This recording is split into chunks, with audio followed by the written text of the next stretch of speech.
Next, we're going to hear from two physicians who have served on medical school admissions committees. They are going to show us a little bit about what medical schools are looking for in 2023 and how you can make yourself stand out as an applicant. There will also be a short Q&A at the end of the presentation, so feel free to drop your questions in the Q&A box. And now please join me in welcoming Dr. Renee Marinelli and Dr. Ziggy Yoediono. Good morning, everyone. Thanks so much for joining us this morning. This is really exciting. Hi, Ziggy. Hello, how are you? Where are you located? I am in sunny, semi-warm North Carolina right now. I wish you were warmer. I'm just kidding, just because I meant our backgrounds. That's more of a projection of where I wish I could be, basically, somewhere in the Caribbean. Sure, very fancy. Well, thanks everyone so much again for hopping on this morning. Hopefully this should be pretty interactive and give you guys lots of information. And also, I really want you to start putting questions into the chat as much as you possibly can, because the Q&A, because at the end, the last 15 or so minutes, we'll try to do answer as many of those questions that pop in as possible. And then later today, Dr. Yoediono will actually be on with Dr. Ken Tao to answer additional questions in an open Q&A forum. So if you don't get your question answered now, please hop on later too, stay on, because I think that will be an awesome time for you to get some questions answered as well. And let me go ahead and share my screen. Let's get started. So as Selena mentioned, thank you, Selena. I'm Dr. Marinelli. I work with Med School Coach as the Director of Advising, and Med School Coach is one of the sponsors for this event today. And we are a group of physicians that serve as advisors for people that are applying to medical school. And so I've been with Med School Coach now for over 7 years, and Dr. Yoediono is also one of our Associate Directors of Advising, and he's been with us for 4 years? Yes. Coming on 4 years, over 4 years. So, I mean, we've just worked with a ton of different students and have seen kind of the gamut of people come through with their individual situations and really all the changes in admissions. So thanks for being here, Dr. Yoediono. Hopefully we can take you guys through some, ideas on how to successfully apply to medical school. And, hopefully if you're applying this year or next year or the next 5 years, you can kind of put some things together to make sure that your application is well received by admissions committees. So let's get right down to it. Let me just skip ahead here. So we're going to be talking about a lot of information, but please scan this QR code. This is a QR code for our guidebook to becoming a physician.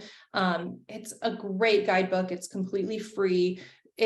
We've been, adding to this guidebook and changing it for years now. And so it's become super exhaustive and complete, and really is like kept up with all the admissions trends and the things that have come up in the last few years, which we'll talk about today. But please scan this and download it because all the information we'll cover here will be in this as well. So you can always have this as a reference.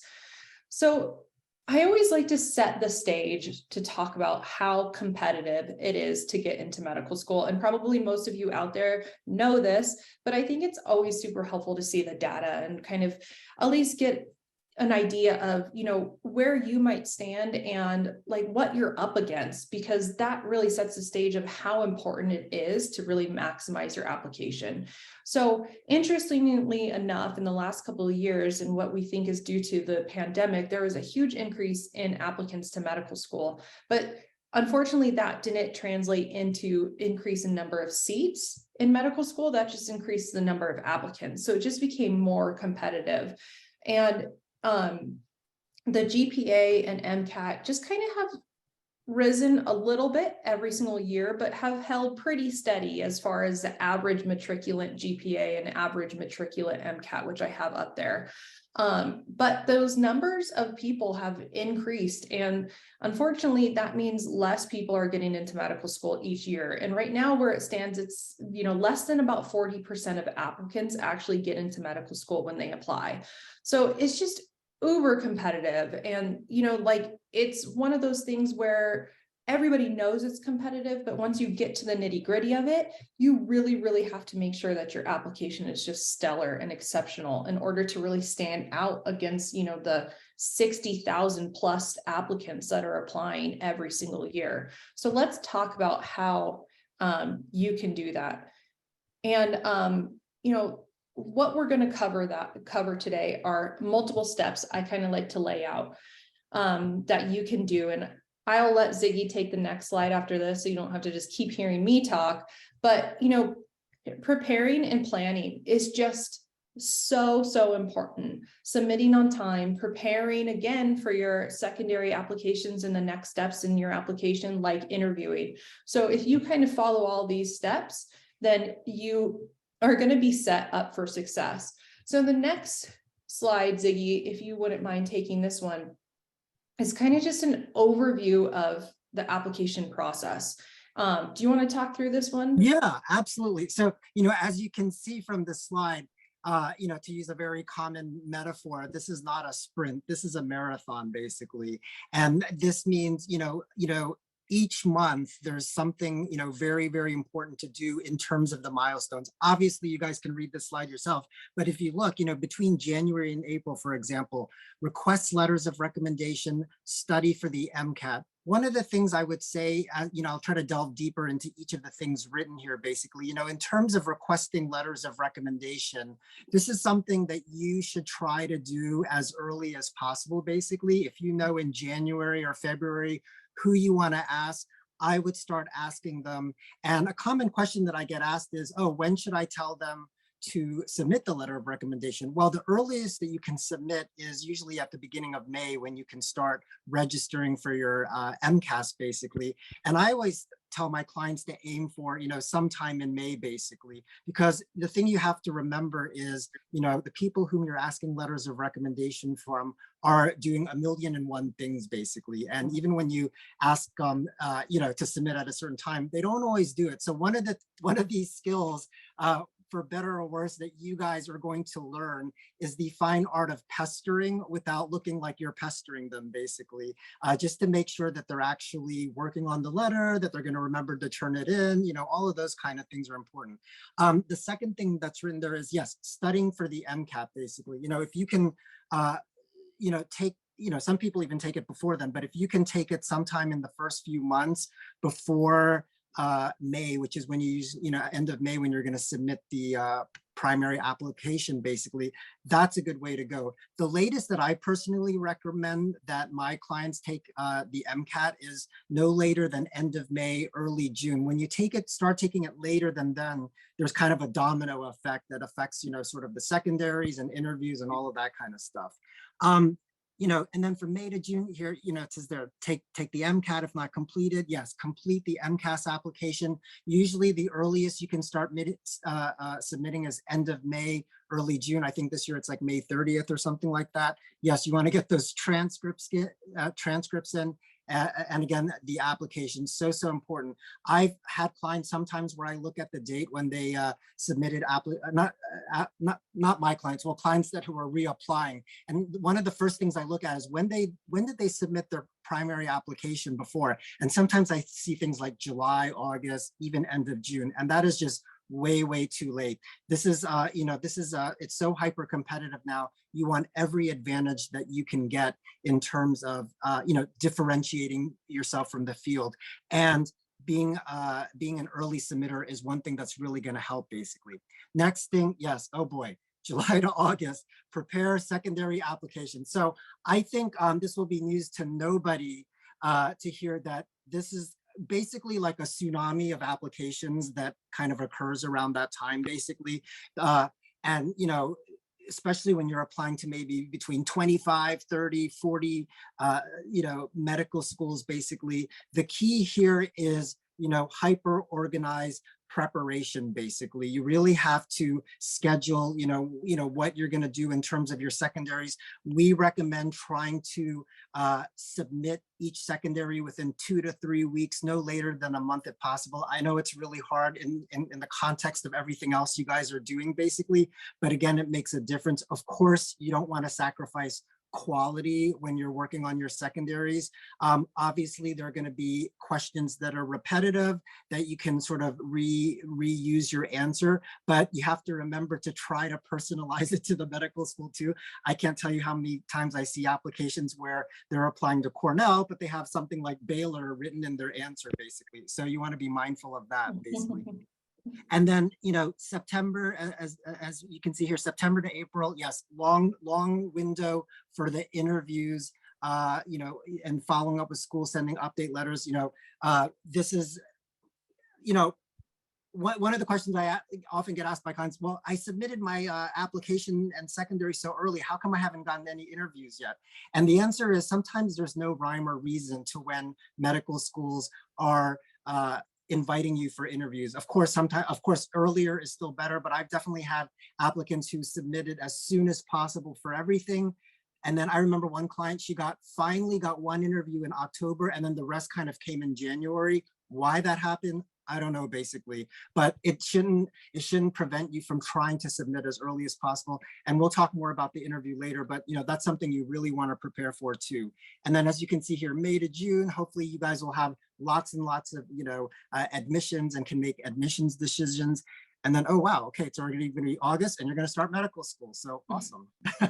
Thanks, Ziggy. Yeah, it's a lot to go through and it's kind of a lot to understand, but I do like how this kind of lays it out. And one thing to pay attention to is August of the following year. So this whole process of applying to medical school is usually about 1.5 years that you're actually going to be submitting your application. And then when you actually matriculate into medical school, it's over 1 year later. So it is absolutely a marathon. And there's just these key components to it that you really, really have to do right.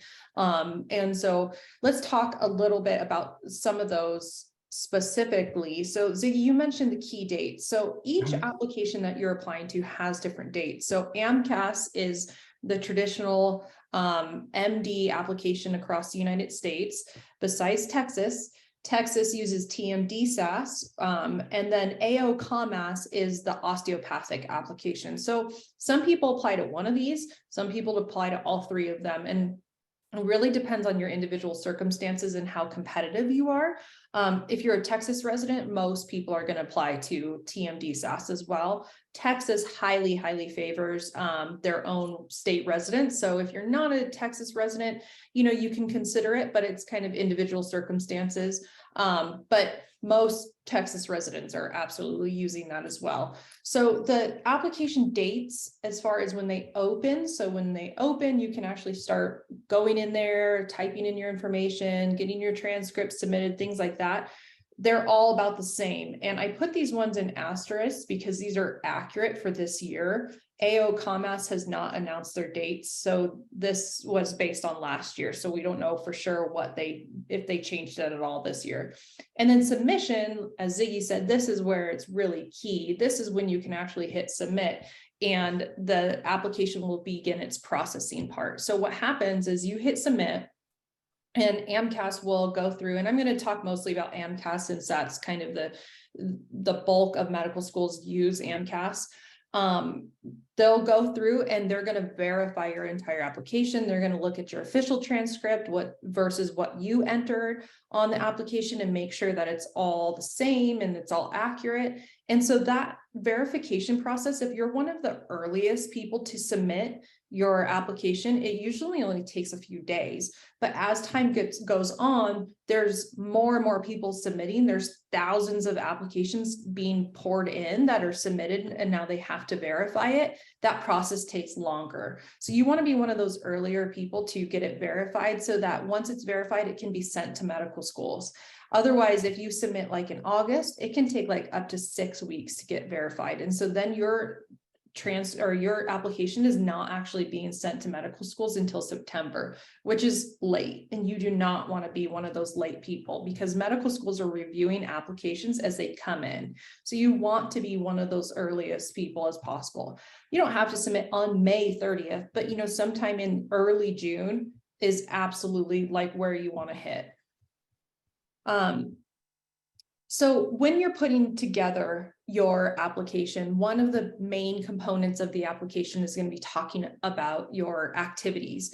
And I'm going to speak a little bit about these activities based on how you want to put them in your application for those that are applying like soon, but then also talk to you a little bit about like if you're planning some of these activities, the kind of core activities you want to look to have are research, clinical work, community service, shadowing, and leadership. I think, and Ziggy, you probably agree with this, what makes the best activities are if they're longitudinal, meaning like you've been committed to this activity for a long time. It wasn't just something you did for a week or a month and then quit and did something else. You like actually found something and committed to it and grew into that role. I love those types of activities. If you could become a leader in something, so you're really taking it from just being a volunteer or a participant into somebody that's really grown into a leadership role, that is awesome. I love activities that are original ideas. Like I've seen people start like a nonprofit organization. I've seen people start a tutoring organization, things like that, where they've really like taken something that they feel passionate about and gone to the next level. Those are going to help stand out. And then like international activities can be super great. And I know later on, I think we have a presentation from one of our sponsors from Global Medical Brigades to talk a little bit about like their international opportunities, which I think are great experiences for pre-meds to put on their application, just to share a different perspective. And, you really gain a lot from being in another culture and setting. Ziggy, do you have any other thoughts on extracurricular activities? Yeah, sure. Yeah, absolutely. One of the main criteria that Dr. Marinelli said was about being longitudinal. And this is really critical, this long-term commitment, because it also enables you to demonstrate other sort of meet other qualitative metrics that medical schools care about. For example, for any endeavor that you're part of, you want to demonstrate evolution and growth, basically, right? You never want to look stagnant, basically. And you have to remember, you're going to be writing about this on your work activity section. It might be in your personal statement, secondaries, interviews. So this is the foundation for a lot of it, basically. So, later on, one of the things you want to keep in mind as you're sort of going through these experiences is thinking about how you've been able to, either evolve or gain, new knowledge skills, a new knowledge set, skills, approaches to thinking, so important, basically. The other type of qualitative metric that I think is really important that almost no client really ever thinks about is what I would say is results, basically. You have to remember, you're not just doing things to do things, right? You're doing things to an end, basically, to have an impact, to have a specific kind of result. One of the most common ways that we know about the results is, publications and presentations for research. But I would also argue for something like, if you're the fundraising chair for an organization and you raise $5,000 one year, $10,000 the next year, well, you would want to note that on your work activity section later, and then detail what you did to get that extra $5,000. Maybe you created new strategic partnerships, you came up with a new marketing campaign. And so by explaining what you did, you are already inherently sort of conveying and marketing yourself in a very positive way, basically. And just the last thing I will add real quickly about research is a common question that I'm sure also Renee gets asked is, do I have to do research if I'm not interested in doing research later on as part of my career? And as somebody who hated research with a passion, I can tell you, unfortunately, well, maybe back a million years ago when I applied, it was different. But these days, unfortunately, the answer is yes.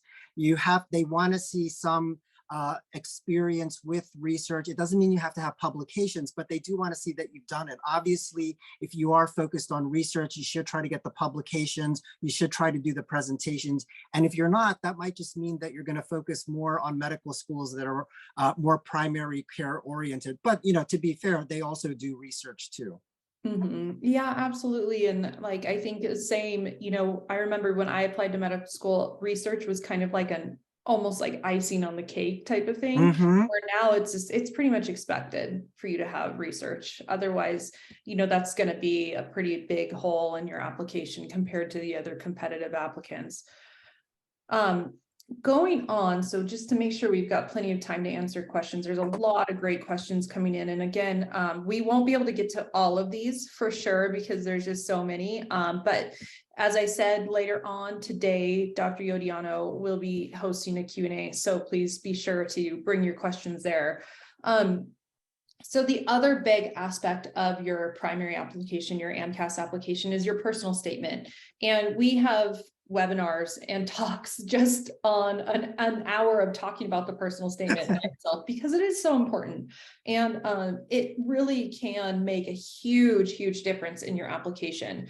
I always think about like, and Ziggy, you probably heard me say this like a million times, but I think it's just so relevant. You know, if you are an admissions officer and you have 5,000 applications to review, after a while, when you're looking at personal statements, you're going to like read the first few sentences. And if it doesn't really catch your eye, you're probably going to read it and then put it aside and just move on. But if you can create a personal statement that is really captivating and interesting, that admissions committee member is going to start reading it, and then they're going to like be hooked and want to continue reading it and read it in its entirety. And that's going to really stick with them, and you're going to stand out with the personal statement. And I can still even recall, like, after working with probably close to thousands of applicants at this point, personal statements that we worked on together that have really, really stood out to me. And so, you know, it's not impossible to do, but it takes a ton of work and it takes a lot of preparation and thought. So I won't spend a ton of time on this slide, because again, this is like a whole rabbit hole of a discussion by itself. But, you know, having a personal statement that is going to be really compelling, really tell your story, emphasizing your strengths and your interest in medicine is going to, you know, go a long, long way. So Ziggy mentioned this earlier. So after you submit that primary application, we just kind of talked about those pieces that go into the primary application. Then it's secondary application time. And so secondaries, I saw a couple questions in the chat where people weren't totally sure what secondary applications are. So for pretty much every school you apply to, and most people, you know, we recommend applying to somewhere between like 30 to 40 medical schools. So if you're applying, let's say, to 40 medical schools, most of those medical schools are going to send you a secondary application request, which is a form of essay questions, really. And so you'll probably get 95% of secondaries from the schools you applied to. And then all of those have maybe 3 to 5 essay questions, and they totally vary in length. There's one like UCSD that's like a 5,000 word autobiography. And then there's some that are just pretty short questions and turn out to be short essays. But the difficulty with this is that you don't really know how you're going to receive them. Sometimes you receive 1 in a week, sometimes you receive 7 requests in a week. And as Ziggy said, you really want to turn them around within 2 to 3 weeks to show your interest and like your level of effort for that school. And so if you all of a sudden receive 7 different essays requests, it's going to be really hard to complete those appropriately and turn them around and, you know, with good quality quickly. So preparing them is so important. And our sister website, perspectivedoctor.com, we have all of the secondary essay prompts from the year before. This is a very old screenshot, so ignore the 2017 to 2018. We update these every year. And basically schools will send these essays, and then they don't change much from year to year. So what we recommend doing is logging on there, going through your school list and pulling up those essay questions from the previous years and start typing them out. And so then once you actually receive that secondary application from that school, you can pretty much turn it around and submit it very, very quickly. This is a great way to do it. I wish I had known about, I don't think a resource like this existed when I applied to medical school. Otherwise, I totally would have used it, because I remember I was like drowning in secondaries. And if you don't prepare, you definitely drown in secondaries, and it becomes just so time consuming and really, really just difficult to write that many essay questions. Ziggy, any other thoughts? Oh, I totally agree. Just, yes, be prepared. You don't want to drown. Yeah, no, everything you said, Renee, is like 100%. And I totally agree. I wish I had this database back then. I don't think I even had internet, so that's a whole nother issue. We're really dating ourselves right now. I had internet. I'll say that. I had email. people out there are like, what? There was a time without internet? All right, let's move on. So don't forget the virtual assessments. And I always kind of laugh at this slide because here's another thing that has changed since Ziggy and I applied to medical school. There are all of these virtual assessments now. And basically it is the Altus Suite, which actually just changed its name to Altus Insights. And so this is a private third-party company that does some virtual assessments, including the Casper, the snapshot, and why am I blanking on the last one? Duet. Thank you. And basically these are just different virtual things that you take at home, and they're kind of just testing some of your interpersonal skills. Some of it's live interviewing, some of it's answering questions. Not every school requires that you do these, but more and more schools every year are requiring this. There's also the Kira talent exam, which only a few schools have been using. And then there's also the AMC has the preview virtual assessment, which more medical schools are using. I want to say it's like up to 30 to 40 right now at this point. I'm not going to talk a ton about this. There's a lot of resources out there. You should prepare about this and think about it. But this is just something I always put on people's radar early on, because I find that it really sneaks up on applicants. They're like, oh, I didn't realize I have to take the Casper exam, or I didn't realize that this school requires the preview. And now that's something I need to prepare for and plan for. So what you should start doing is when you make that school list, looking at those schools' individual requirements. They're going to tell you if they require these exams. And so once you start compiling that school list, then you can compile like what these additional requirements are. So then you can be like, okay, hey, I know that in June, I'm probably going to get an invitation to take the preview exam. Let me prepare for that now. So then when I get that invitation, I'm ready to go. And some of these are self-scheduled, like the Altus one is self-scheduled, but preview, you actually have to get an invitation from the school to take it. So a lot of nuances here, but again, just want to like put it out there. So when you're applying, you don't hear about these for the first time. You're kind of at least starting to think about it and get the gears churning. And then finally, the last step of that application year, over a year, is the interview. Ziggy, you want to talk about the interviews a little bit? Sure. I'm in the midst of doing tons of mock interviews still, so it's really fresh on my brain, basically, right? So, you know, as the slide says, rock your interview. So I think that's a good approach to it, basically. So, it's the interview. This is a very important, every part of the application, of course, is very important. But, by the time, if you're getting an interview invite, that means that they really see a lot of qualities about you that they really feel is a great fit for their medical school, basically. And once you get that interview invite, the chances of you're getting accepted is much higher at that point versus when you're just in the general applicant pool, basically. And there's different ways, right now, of course, there are some interviews that are happening in person. There are some that are happening virtually, and sometimes there's some little nuances to doing those that we could talk a little bit about if you want.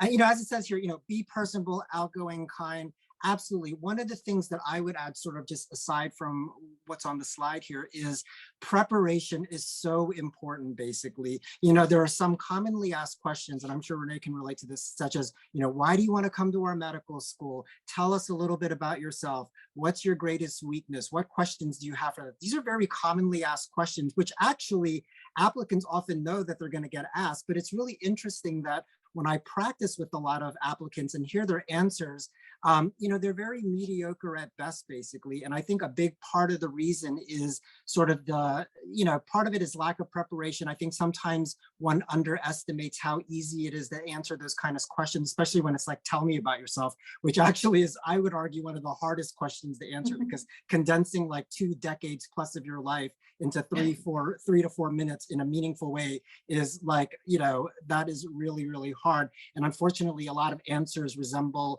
a car driving without a GPS, basically.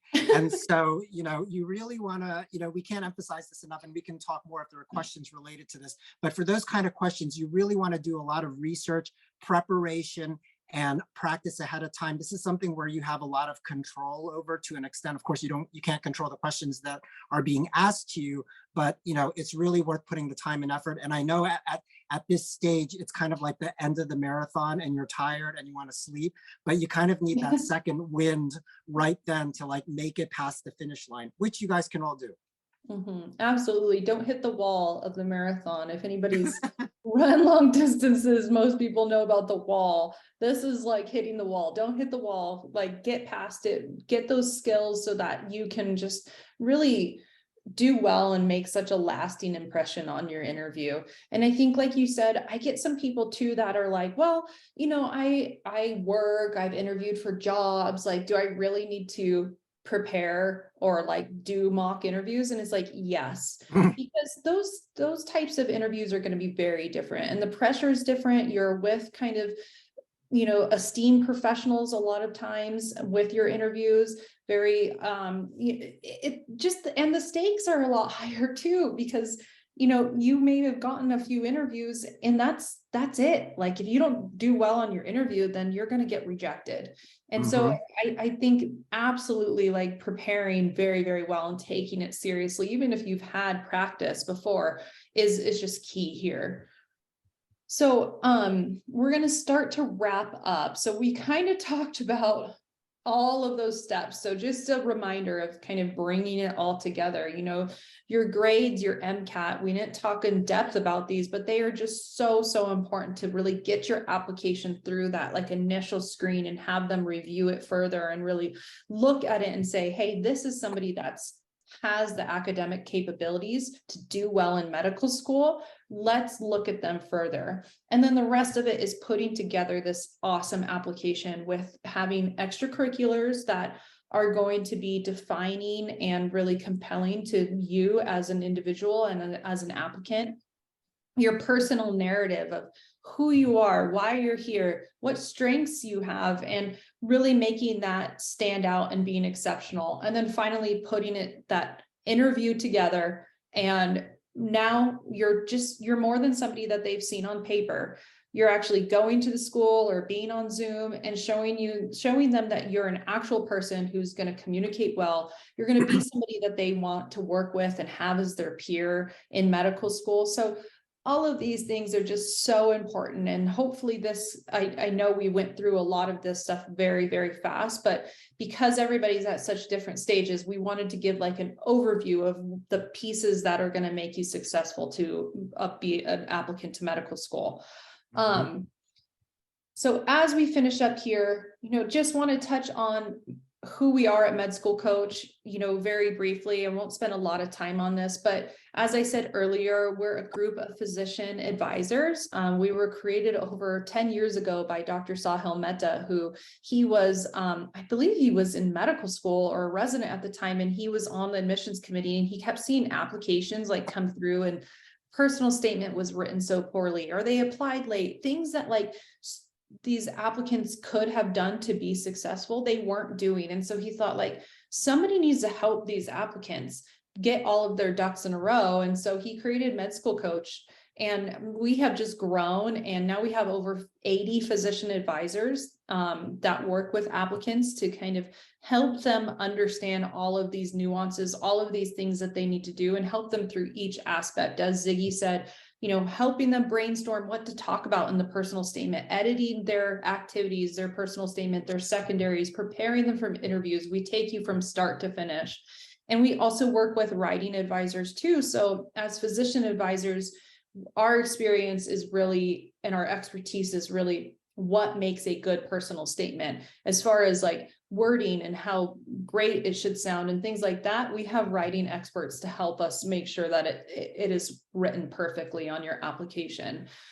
So, we love helping applicants out there. And even if you just come to us, in your years out and you have questions, we love getting applicants like that so we can really help you get on the right path with your extracurriculars, your grades, all of that. So definitely, talk to us. We'd love to hear about your individual situation and, you know, give you specific recommendations. There's so many good questions out there, and I know we won't get to them all in the last 20 minutes or so. So please scan this QR code and talk to us. We'll kind of talk you through your situation and help you through your questions and get you connected with the right help. And then finally, I'm going to just put this on here. I'll go back to the enrollment consultation, but this is the QR code again for that document. So please be sure to scan that, but I'll keep this up for another minute and we'll start answering some of these questions. There's so many good ones. What I'm going to try to do is try to take some common ones that I see and bring them together. So hopefully we're kind of answering multiple questions at a time, but again, we won't get to all of these. So please join the Q&A with Dr. Yoediono later. Ziggy, I'm going to hit you up with one that this is not one, this is a compilation of multiple questions that I keep seeing out here. Is talk a little bit about a non-traditional applicant and how that helps or hinders an application perhaps. Yeah, well, I've worked with a lot of non-traditional applicants who are maybe, you know, older, have had different careers prior to that. And I think that is a huge asset, basically. I think, you know, med schools welcome non-traditional applicants because you have a lot of, you know, you have a unique knowledge and skill set that you can bring from, you know, your prior career, your prior background and all that. And so I think, you know, I think like anything else, of course, like all the other applicants, whether you're traditional or non-traditional, you have to, you know, optimize every aspect of the application. I think one of the big things, of course, that differentiates you as a non-traditional applicant, maybe from the more traditional one, is that, you know, in the personal statement, you know, you have to really explain why, you know, if you're making a career change or something like that, why you're doing that, basically, you know, what is the impetus for that? There, you know, there has to be a real strong narrative behind that, basically. And that's why, you know, branding and thinking about a unique narrative is very, very important, basically. But I think it's, you know, it's a huge asset, basically. And one of the things to think about as you even apply is to, you know, sort of do sort of this retrospective analysis, you know, on your career, on your sort of unique background, and think about the unique skills and knowledge that you have gained from that, that would be applicable as a future medical school student, as a future physician. And that's something that you would even be able to write about, you know, in your primary, in your personal statement, in your secondary, something to talk about during an interview. I think that is a great way to help make you stand out. So yeah, definitely don't see that as a negative. But again, like with any applicant, it doesn't matter, traditional, non-traditional, you just got to do the best and optimize every facet of it. Yeah, absolutely. And, you know, one thing I was seeing a couple questions out there about people that are non-traditional applicants and as in their career changers. I think I even saw a question of somebody that was a physician's assistant that wants to apply to medical school. And I mean, I totally agree, Ziggy. I think you can really, really use your non-traditional background as an advantage and really show those unique skills, your perspective, your life experience, your professionalism, maturity. I mean, so many things can really work for you as a non-traditional applicant. The one thing too that I will say though is making sure that you, especially if you're a career changer, is you're showing your true interest in becoming a physician. I think sometimes medical schools will see career changers as like, well, are you sure you want to do this? I mean, you have like this whole, you know, 10 years background in X, Y, and Z. Like, are you sure now you want to stop that and go 4 years of medical school, 3 to 7 years of residency before you're in your next career? So, I mean, I think it's important to emphasize that too, that, you know, you have taken the steps and that you're very much ready for it. And you're committed to this path, which I think is important to show. And that's definitely something to write about in the personal statement and to emphasize on an interview as well. Yes. Can I add one thing real quickly? Yeah. And just sort of think, you know, right along the lines of what Renee was saying, even to be more granular, it's not even thinking about why you want to do medicine. I would say, I would argue you should also think at a very granular level about why you want to be a physician, basically, because there's a lot of different types of wonderful healthcare providers who have different types of added value, basically. And, the question could be, whether you're traditional or non-traditional, why not be a PA? Why not be a nurse practitioner? Why not be a social worker? They're all amazing healthcare providers. And so that's something you have to really think at a granular level. At least speaking from experience with my own clients, a lot of the times, one of the reasons they want to be a physician versus other types is sort of the buck stops with them, so to speak. They have the ultimate responsibility, for better or worse, for patient care, basically. Yeah, absolutely. I think that's a great point. There's a lot of questions here about just kind of clarifying some of the extracurricular activities, and we could spend again a whole webinar on extracurricular activities, but I'm going to just try to touch on some of the points that people are wanting some clarification on. So there's a question out there: what is shadowing? And great question. Let's start there. Shadowing is basically being a fly on the wall and watching people do their work. And so you can shadow in multiple different professions, but when we're talking about pre-meds and people that want to go to medical school, it's shadowing physicians. So you are talking to physicians and getting into their office or to their hospital or to wherever they're working, could be virtually as well. And you're basically just watching them perform their duties and seeing patients. It can be a little boring at times because you're not really having an active role in it. But I mean, it is something that's really important, because if you're 18, 19 years old and you're trying to figure out your career path, do you really know what it's like to become a physician? And I would argue no. Even if your parents are physicians or you have lots of people that that are physicians, you don't really know what it's going to be like for your own career. And it's hard to know. But one of the ways to really help you know what it's going to be like is to watch people in that career and to sit there and observe them and see what some of their challenges are, see what their days like, what are the patients like that they're seeing? How do they have discussions with their patients?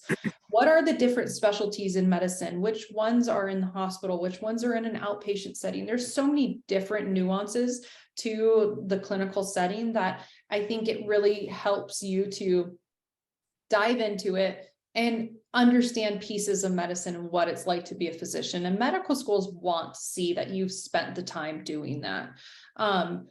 Another question that we get a lot about extracurricular activities, and I see some of these out there, is, okay, how many hours of this do I need? And so for shadowing, I usually see competitive applicants about 50 to 100 hours of shadowing. And that, I think, is best when it's shadowing multiple physicians across different specialties. So what I mean by that is, maybe you're 15 hours at a pediatrician's office, 20 hours with obstetrician, 20 hours with a primary care physician. You're shadowing multiple physicians. So you kind of see, a cross section of medicine. You're not just seeing one little area, but you're seeing multiple areas. Before I dive into more of the hours, I'm going to hit on another question out there, is kind of like, well, what about shadowing versus clinical activities? And yes, these are very different. So with a clinical activity, what medical schools really want to see is they want to see you interacting with patients and working alongside other healthcare practitioners. So that can be like hospital volunteering, that can be clinical research, that can be working as like a medical assistant or an EMT.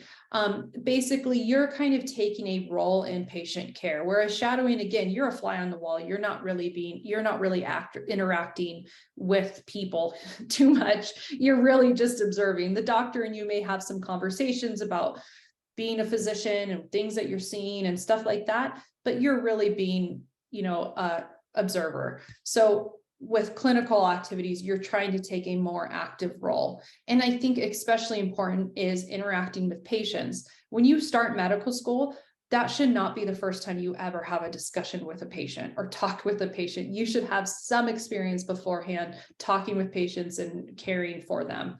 So for clinical activities, volunteering, and research, I usually say you need to have at least 200 hours of those. And that's like at least. There's not a lot of good data out there, but this is more from what we've seen with competitive applicants.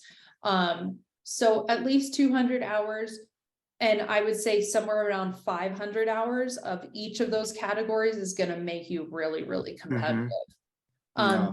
Any other thoughts there, Ziggy? Yeah, the only thing I wanted to add in terms of the clinical experiences, as Renee mentioned, a very common way, I think one of the most common ways that people get clinical experience is, volunteering at a hospital, basically, which is great. Often they're greeting patients, helping transport patients, bringing blankets. That's really great. That, any experience you get is valuable, of course. One of the issues with volunteering in a hospital, I would say, is that so many people do it. So many applicants do it. Everyone and their mom does that, basically. And so one of the things you want to try to do is differentiate yourself in terms of your clinical experience. So if there is a way to do scribing, EMT, hospice volunteer, clinical research, that's something that I often recommend to my clients if that's a possibility, because the level of interaction, the level of responsibility is just a little bit higher than when you do hospital volunteering, basically. Now, that being said, if you don't have the opportunity to do those other things that I mentioned, absolutely still do hospital volunteering, but just think about maybe ways within that hospital volunteering that you can differentiate yourself from other people. So that helps make you a little bit more unique. Yeah, absolutely. Let's see here. There's so many good questions. And again, I'm trying to find some that are, really encompass a few of the questions, answer them as many as as possible. Ziggy, I'm going to pass this one to you. How do you recommend getting close to professors to get letters of recommendation? I think that's a great question. That is a good one. And, this is usually from non-science, majors who often have to get a science letter of recommendation. So I think there's a few ways to do this. Okay, number one, do really well in the class. I think that's a good one. That's a good start, basically. Number two, whenever there's a review session, I would try to go to all the review sessions. Even if you feel like you know the material well, you want to go to the review sessions, have genuinely authentic, genuine quality questions that you might ask at the review session, so that shows that you're, you care, you're trying to participate.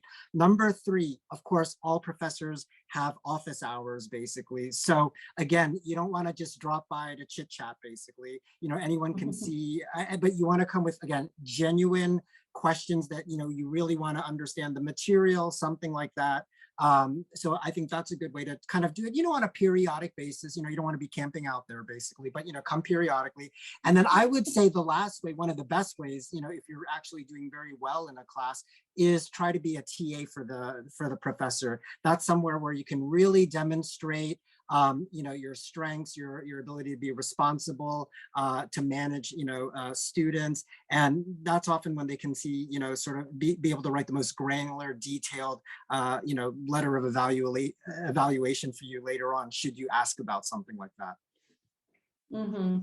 Yeah, absolutely. I think it's all about establishing those relationships early on. And it can be tough if you're in a big school and you have like 300 students in your class, but it takes that extra effort. And I think it's important too to start thinking about that early. So many people we see are applying to medical school that spring, and they're like, I need to get letters of recommendation. I don't know who to get them from. It's like, well, probably should have been thinking about this earlier. And so starting with those relationships and building them early on, like even if you're a freshman, sophomore, because maybe you'll take another class from that professor, or maybe you can develop a relationship and you can do research with somebody, and so you've taken the course and now you've done research with them, like things like that is really how you can start to build it. And then when it comes time to get those letters of recommendation, it's just natural, and they're almost expecting you to be asking for one from them.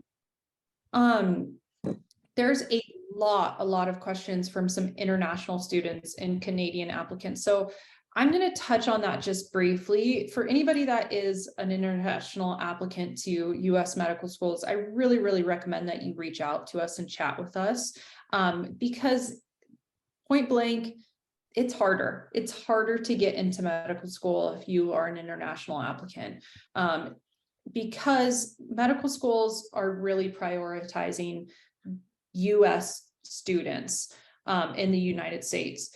So it is just so important to get some special help here, because you're kind of up against a higher competitive applicant pool. It's very much more selective for international students. Not all schools even accept international applicants, and the schools that do accept international applicants, it's maybe like 5 out of their class of 100 plus. So it's just really tough. You really have to have great MCAT, really good grades, standout extracurricular activities. So all of those things like that we talked about need to even be to the higher level. So I really think like if you're an international applicant, it's not impossible, but it's hard. So I would really recommend getting specific advice. And I feel like I'm kind of shortchanging that question, but it's kind of a loaded question. So I would say, talk to somebody that's an expert, talk to us, a med school coach, and get some help on how to really make sure that you're becoming as competitive as possible if you're international. Ziggy, anything to add there? I know that was very, very brief. No, in all honesty, I don't. I think you kind of covered the quick and dirty of what needs to be said about it. Basically, I think it requires such a more detailed conversation, basically. Yeah, for sure.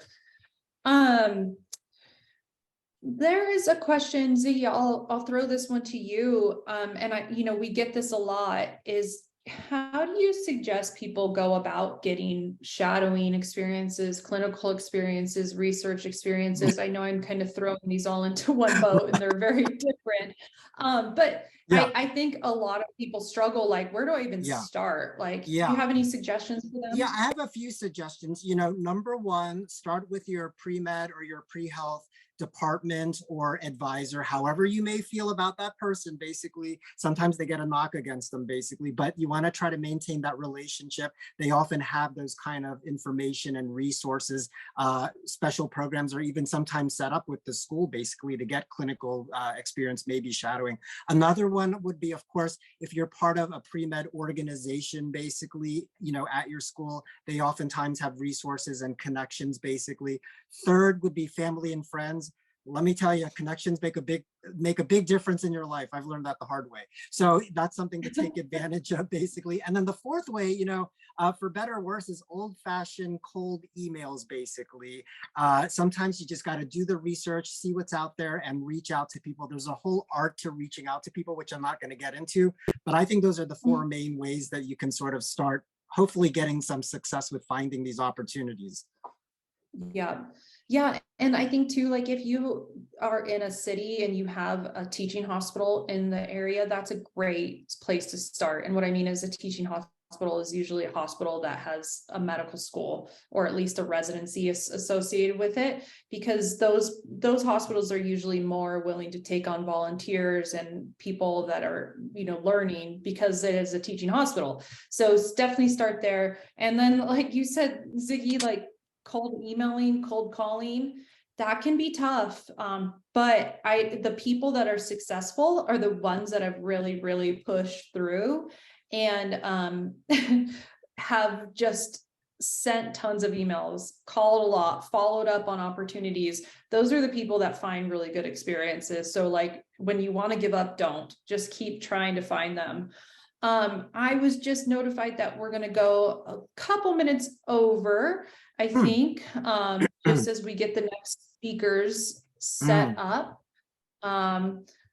Dr. Osborne is hopping on. Dr. Osborne was one of my residents when I was in medical school at UC Irvine. Small world. Good to see you. Awesome. You're a great inspiration. So thank you.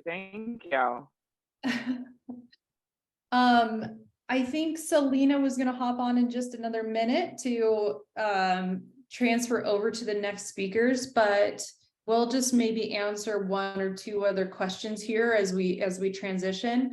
Again, just in case Selena hops on and takes over for me, thank you guys. I'll say it now. Thank you so much for joining us and letting us be a part of this today. This was a ton of fun, and hopefully we gave you some good information. Ziggy, thank you so much for hopping on. You're going to have a lot of questions coming up in a couple hours. Good to know. There's a lot of great questions that we didn't get to. Good. I want all those questions. So one other question I thought that I keep seeing coming up here is, what do I do if I have a lower GPA, or how do medical schools see or view post-bacs or special master's programs? And I think that's a great question. And a lot of people find themselves in that situation where they don't have a super competitive GPA, and that's okay, but you do need to address it. A post-bac can be a great way to address a GPA, and a post-bac is basically, for those that don't know, is you graduate from your undergrad program and then you take more undergraduate classes, and usually that's through a formal program, or you can kind of do it through creating your own post-bac program, or doing something called extension courses through universities. And so if you're taking more courses and you're doing well in them, then that's going to boost your GPA. So that's a great way to address a lower GPA. Another way to address a lower GPA is through a master's program, which I think can be particularly helpful to, if you have like a very low undergrad GPA, you can do like a special master's program, which are usually master's programs that are aimed at pre-meds, to give you experience in really tough science courses. Sometimes they're taken in parallel with first-year medical students. So you're really like exposed to the academic rigor of medical school. And so if you're doing well in those courses, then you're kind of showing medical schools that you have the capability to do well. So I think all of those programs, depending on your specific situation, can really help boost your candidacy.